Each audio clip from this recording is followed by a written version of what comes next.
about foam rolling and pregnancy and some modifications that you might come across as your belly gets bigger and bigger throughout your pregnancy. Now, I have foam rolled through all 3 of my pregnancies, and I'm currently almost 37 weeks pregnant now, so I've done it the entire time, and it's been a big lifesaver for me, just in hip pain and back pain and just the changes that your body goes through and the stress that it puts on. It just really helps relieve those muscle aches and pains and tightnesses. And it's like a self-massage, right? Who has time or money to go to a massage all the time? So this is something that you can do on your own throughout your pregnancy. If you've never foam rolled before, it is going to feel awkward, right? Even if you're not pregnant, it'll feel awkward at first. But the more you do it, the more comfortable you'll get with it. So I highly recommend starting at the beginning of your pregnancy so you can get comfortable as your body changes as well. But if you didn't and you're watching this now, more power to you. Get on it. Just be patient with yourself and keep trying it. Don't give up too quickly. So the biggest thing that I've learned, especially in my 3rd pregnancy, is that the bigger you get, you need to transition more slowly. My 1st and 2nd pregnancy, I could kind of hop up and be okay, but this one, I get a lot of that round ligament pain, right? That ligament that connects to our uterus, to our hips, like deep in our hip bones. So I've been getting a lot of that, and when I transition quickly, that kind of grabs, it burns or it stabs. So if you transition from each movement slowly, you won't get that pain as often. I still get it occasionally, and then you just let it relax and continue. And you'll also protect your core because you'll be able to engage the right muscles properly, that transverse abdominal muscle, right? That muscle that makes you feel like you're hugging your baby, okay?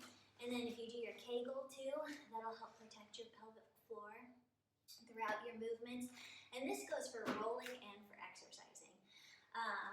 But those are the 2 biggest things. It's just transition slowly and engage your transverse abdominals and your pelvic floor as you're transitioning from each movement as well.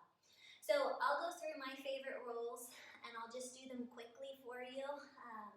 When you do them on your own, spend as much time as you need to on an area. If it's tender and really tight, then spend more time there if you can handle it, because that's going to help break up that myofascial tissue so that those muscles can relax easier. So I like to start with my back. And what you can do is just sit on it first, okay? That's the easiest way. And then lean back, engage that core, okay? And if you can, put your other arm back, all right? And get down to your low back here. Position myself. So we'll start with your low back. And this is an area that feels so good, especially at the end of your pregnancy. And I kind of tilt my hips from one side to the other just to get right in the hips and the low back area. And again, your core doesn't have to be super engaged, but as you're transitioning, just kind of hug your baby with your abdominal muscles. Do that Kegel. And then work your way up your back, supporting with your arms. And once you get too high, then grab your thighs, engage your core, and then you can roll out your upper back. And with this again, you can go on either side of your spine to really get in all those muscles there. And then you can support your head and get that upper back. Same thing, one side of your spine and the other side. And you can even put it right between your shoulder blades and just let everything relax. You can let your core relax, your neck relax, just to open up. Grab your head, engage your core, sit up, and then roll yourself back up to here with your hands behind you. Now to switch, I like to lift up one hand, engage my core, and then roll it right under my bottom. And then you can get your glutes. In this, you can get one cheek at a time. You can either do both feet down or cross your leg to get a greater stretch. And then go ahead and do your other side. And from there, I like to just roll right into my hamstrings. Okay? So keep your core engaged as you transition there. And then this you can do both feet up and just roll butt to knees. Okay? Or if that's too intense, put one foot down and do one leg at a time. Or if you need more intensity, cross your leg and do one at a time. So you're getting more weight on one leg. And then do your other side. And it does take some shoulder strength, but it's great. You'll build up your shoulders, especially if you start from the beginning of pregnancy. So work with that burn a little bit. From there, I like to get my IT band. So you're going to turn onto your side, put it right up at your hip, cross your leg in front. Now you can put weight down into this leg to help you move here. And you can go right into your hip as high as it feels good. You might hit your belly. And then walk your hands and your foot down and go all the way down to your knee. And then just roll that out. And from there, I just flip right over, put one leg out to the side, and then I can get, let me turn so you can see, I can get my hip flexor, okay, my hip flexor, and then you can roll down and get your quad. Let me show you on the other leg so you can see that better.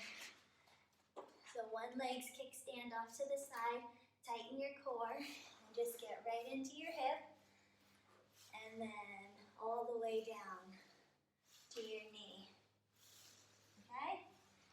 And then you can switch sides by just sliding over, doing the other leg. After you do that, reverse it, get your IT band on the other side. And then engage your core. And then just kind of go to hands and knees if you feel comfortable getting out of it in that position. Another one I like to do is my inner thighs. Because this pregnancy, I have gotten pubic symphysis diastasis, where your pubic bones start separating early. I got it a few months ago. So my inner thighs kind of felt weak and tight at the same time. So one way to get these, it's kind of awkward, especially if you're pregnant, but is to put one knee up, okay? Or put your leg over almost. And then straighten the other leg and tighten your core here, okay? So there's no stress. Go down on your elbow. And then you're just going to roll that inner thigh. I don't know if you can see all the way in. And here you have to make sure that you're engaging those transverse abdominals so there's not too much stress on that abdominal area. So that's how you can do that one. See if you can see better. Kind of straddle it. That might be better. And then straighten your bottom leg. And then engage that core and roll out that inner thigh. So, if you want to add that one in, you can. Okay? So, that's your back and your legs. And then another favorite, if you have calves, if your calves are cramping, you're getting Charlie horses, just sit here and you can roll them out this way. Or, if you want more pressure, you can lift your butt up and kind of roll one leg out at a time. And that really helps with those Charlie horse cramps you might get. And then one last thing I like to do is lay on it long ways. And at the beginning of your pregnancy, you can lay on it for 10 minutes just to open up your posture. At the end of your pregnancy, just do shorter times because you're not supposed to lay down for too long. But you can do a few minutes if you want, whatever your body feels comfortable with. So this is the hard one to get in and out of, depending how everything is feeling that day, because some days I could hop right on it, other days I feel like I need to roll on and roll off. Ideally, you would sit on it, right? Okay? And I kind of go on one side so I don't strain my core as I go straight back, and just kind of roll down onto it. And then roll so my spine is lined up, okay? And I like to put the base of my skull at the edge of the foam roller, and then my spine's lined up on it, And then I just let my arms lay out and relax. And from here, you know, most likely you're probably gonna have that arch. So you can tuck your hips under too, press that back down a little bit more so that core is engaged. So you can be in a nice alignment as you lay there. And from here, after you lay however long you're comfortable with, you can do a neck drop if you're getting some tension headaches or some tightness in your neck. If you drop one hand down, fingers up and pull down with that arm and drop your head off to the side and just let this sternocleidomastoid muscle stretch here. That feels really good. And then you do the other side. So you drop it off and then reach down with your opposite arm. That's a good neck stretch that I like to do. And then lastly is to massage between your shoulder blades. You know that tension you might get there right at the top of your shoulders or between your shoulder blades? This is a good one that really gets in there because it's hard to unless you have someone massage it. So what you got to do though is you got to pick up your head, okay? Engage that transverse abdominal muscle, do your pelvic tilt, okay, so that core is engaged. And then you're just going to roll a little bit and just kind of massage between that spine and that shoulder blade, okay? That little area there. And get those muscles along the spine. And you might hear some popping. I don't know if you can hear mine. And then do the other side. Okay, and then make sure that core is engaged the whole time. And then after you're done, just let yourself relax again. And then, this is where I get in trouble too with that round ligament pain sometimes. So be very careful. Don't just sit up and try to get off, but roll to the side. It might look a little awkward depending on how everything is feeling. Sometimes I have to hold my belly, but I kind of just roll off slowly. And then roll to the side.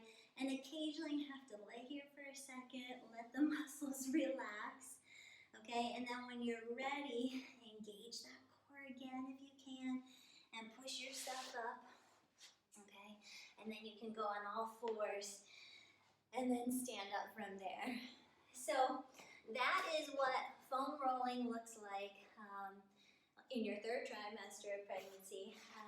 But those modifications just start doing early on if you know that you're pregnant. Transition slowly, take your time. If you get weird pains down here, it's probably that round ligament because you're doing funky things with your body. But it's okay, just sit there, let it relax. Sometimes I'll massage it out. But yes, I think that's all I wanted to show you on there. So grab that foam roller. Oh, one more thing too. There are more dense foam rollers, like this is a pretty dense one. If you've never foam rolled before, start with a softer one, especially if you're pregnant, and work your way up to the more dense one. So go to the store if you're buying at the store and squeeze it. If your fingers go into it a little, that might be a good one for you to start with. If they don't go into it too much, it's definitely a great one to progress to, and you'll want to progress to it pretty quickly as well. But give yourself a little break if you're pregnant and you've never done it before. So these are called high density foam rollers. And then the soft ones, I don't know what they're called. They might be soft density foam roller or soft foam roller. So you can check that out. And I have more information on my website too at naturallyfitlifestyle.com. So check out my mama blog page there and my programs that I have for pregnancy and non-pregnancy related exercises and stretches and diet and everything else.